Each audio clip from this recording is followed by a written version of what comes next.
So Freud said the mind is like an iceberg. It floats with 1/7 of its bulk above water. Now, with all that you know about the id, the ego, and the superego, Freud describes how this translates into something called defense mechanisms.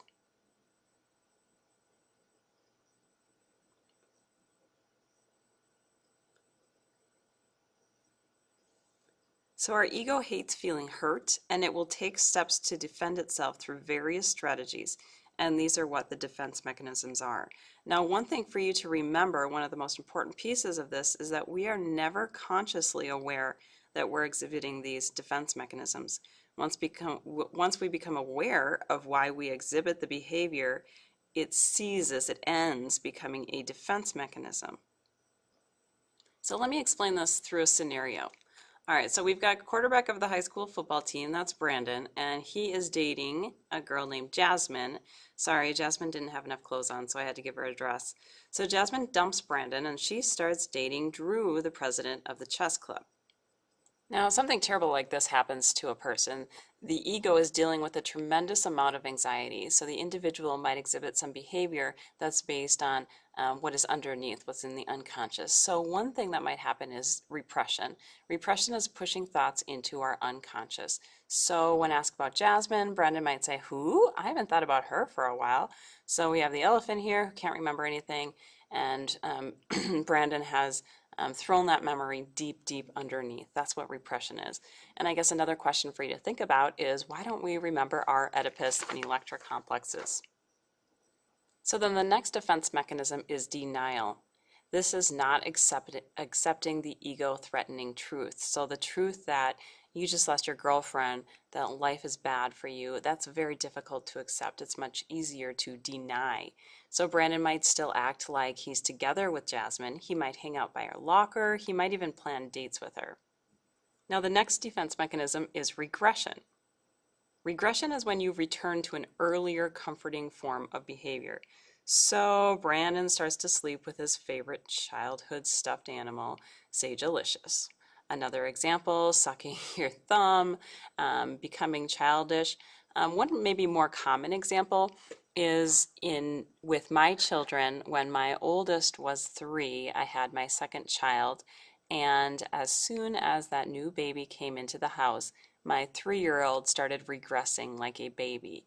He had been toilet trained. He was good at using the bathroom like a big boy, and he was good at sleeping through the night. And of course, 3-year-olds eat regular food. But once the baby came into the house, he started having accidents. He wanted to eat from a bottle. He wanted to talk like a baby. He wanted to be carried around like a baby. So that's regression. Maybe a more common example for you in your life. Next year or the following year, you're going to college. First semester of college, life is good, life is awesome. You're hanging out with new people, you love your classes, you love your professors. Then we hit about October, midterms. Oh my gosh, life is tough. You find out your grades on those midterms, and oh, at the same time, this girl or this guy that you really, really liked, they cheated on you, they're hanging with someone else, life is terrible. So what do? You call mom. Mom, can I have some money? Mom, can I come home? Mom, I'm sad. Mom, will you fix my troubles? So that's another form of regression. Another defense mechanism, rationalization. So you come up with some kind of beneficial result of an undesirable outcome. Brandon thinks he's going to find a better girlfriend. Jasmine wasn't all that anyway. And I would say that girlfriends do a really good job of rationalization. This is how they help their hurting friend. If a girl just broke up with a boyfriend and maybe it was the guy was looking for someone else, all the girlfriends will gather around and say, "Oh, don't worry. He wasn't good for you anyway. There's so many better guys out there. You're better than that." So that's rationalization. Another example, this happens about, maybe winter of senior year. We have the terrible, awful rejection letter. So you applied to a wonderful school and they sent you a letter saying, "I'm sorry, we couldn't admit you." we could only admit so many people and you just weren't one of them. And that's devastating. So what do? You say, oh, I didn't really want to go to that school anyway. It was too fill in the blank. Those people are too full of dyed hair and piercings, or those people are too uptight and they just study all the time. Whatever it is, you come up with a reason to rationalize the fact that really you didn't get in. But your ego doesn't want to deal with the reality that you just didn't cut it. So your unconscious makes up this story to rationalize it, to make it better for you. Then we have intellectualization. So this is when, if something's emotional, you separate yourself from what is emotional and you look in the academic lens. You undertake some sort of academic study of a topic. So Brandon starts doing a research paper on failed teenage romances. You intellectualize something difficult and you turn it into something academic. And then we have displacement. This is when you redirect your feelings toward another person or object. So Brandon is upset and he's angry, but it's not safe for him to direct that anger towards Jasmine or the president of the chess club. Instead, he takes his anger out on another kid by bullying another kid. This is also called like the kick your dog syndrome. So the classic example is an individual, let's say a guy's at work and he gets yelled at by his boss. The boss just chews him out. Guy's mad, but he can't direct his anger towards his boss. So he comes home, he's furious, and what does? He kicks his dog, beats up his wife, does something terrible, and this is displacing his anger. Then we have projection. Projection is believing that the feelings one has towards someone else are actually held by the other person and directed at oneself. So like a projector, Brandon insists that Jasmine still cares for him. He loves Jasmine, but all that he can see and all that he believes is that Jasmine loves him. Another example of this for you to think about in your life is the issue of trust in a relationship. If you're dating somebody and the person that you're dating is very distrustful of you, he's constantly asking you, hey, I texted you last night, where were you? What were you doing yesterday? What were you doing between classes? I didn't see you. And there's all kinds of questioning regarding trust. Well, if an individual is giving you the third degree like that and approaches you in a way that's very distrustful, and you are worthy of trust, nothing has been going on, there's a really good chance that that individual is cheating on you.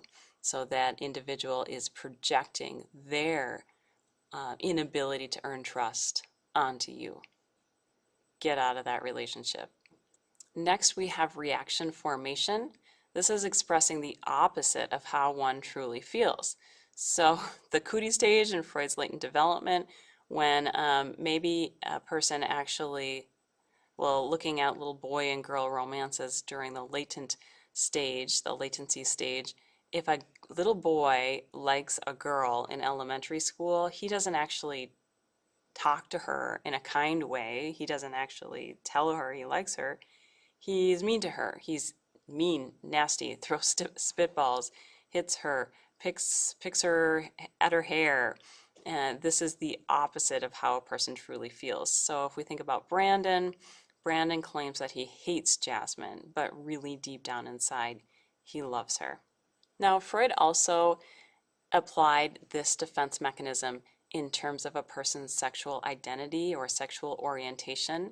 From Freud's perspective, it seems that a person who is most hateful towards somebody who is gay or lesbian, that person might actually be expressing the opposite of how one truly feels. So Freud would say the person who is most homophobic, who's most hateful and fearful of the other, is actually a person who's dealing with their own issues of sexual identity. And then we have sublimation, and this is considered to be one of the ways that could actually be healthy. This is when you channel one's frustration toward a different goal. And an example here is Brandon starts to learn how to play the guitar and writing songs. So he's got this energy, this sadness, and he's using it to complete another goal. or maybe he starts to bodybuild. Another example of this one is some little kids like to catch bugs or catch animals and maybe pull the wings off of flies or do that kind of thing.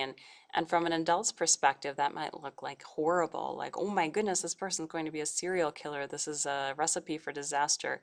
But from Freud's perspective, Freud might say, no, this person will sublimate. This person might have this behavior of picking apart insects or of capturing little animals or species. This might sublimate, and this person might later become a nurse, or if a person's taking things apart, then that person might become a surgeon.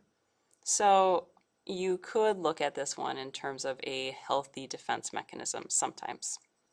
Now, all of these defense mechanisms that we create, these are all created to fend the ego from anxiety. The ego wants to protect itself on the conscious level. The ego wants to see a good, healthy ego. And so everything that is attacking that is going to be pushed down in the unconscious. So Freud believed that many of our psychological problems come from our unconscious and our ego's inability to deal with that stress or that anxiety, and that is what results in these defense mechanisms. Now, Freud also believed that to understand the root of a psychological problem, you have to delve into the unconscious. You have to figure it out. You have to see what's going on. But how does one actually delve into the unconscious? Remember, because this is the part of the iceberg we can't see, and once we see it, it's no longer in the unconscious. So according to Freud and according to this theory of personality, you have to be clever about how you get into the unconscious. That's what the next video is about.